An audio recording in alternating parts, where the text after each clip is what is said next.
বর্তমান বাজারে অবস্থা খুবই খারাপ অবস্থা।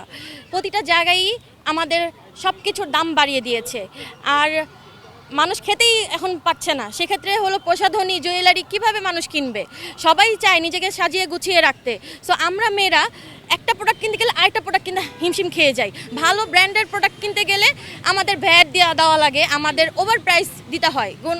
সো আমরা না মেকআপ সামগ্রী কিনতে পারি, না স্কিন কেয়ার করতে পারি।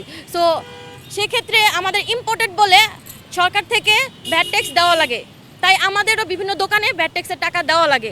সো সেক্ষেত্রে অবশ্যই আমি চাবো যে এই প্রসাধনীটা হলো আমাদের সৌন্দর্যের প্রতীক। সো এই ক্ষেত্রে আমাদের অতিরিক্ত টাকা যেন না রাখা হয়। এবারে টাকা বাজেট কমছে, ধন্যবাদ সবাইকে। কিন্তু যেই প্রোডাক্টটা আমি 1000 টাকা দিয়ে কিনতাম সেটা 2000 টাকা বাড়ানোর পরে 1500 টাকা যদি কমানো হয়, তাহলে কিভাবে টাকাটা কমছে?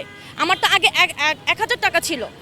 সো এই সিস্টেমে আমরা না যাই, এই চালাকিগুলো আমরা বন্ধ করি। স্বাস্থ্য খাতে বাজেট বেশি থাকলেও এটা মনিটরিং করবে কে? কারণ বাজেট দেওয়া হয় সরকার থেকে, অনেক সাপোর্ট পাওয়া যায়, দ্যাটস ট্রু। বাট আমাদের যেই ইন্টারনাল মানুষজন আছে সরকারি যে বিভিন্ন হসপিটালে, ওখানে সিন্ডিকেট ভরা।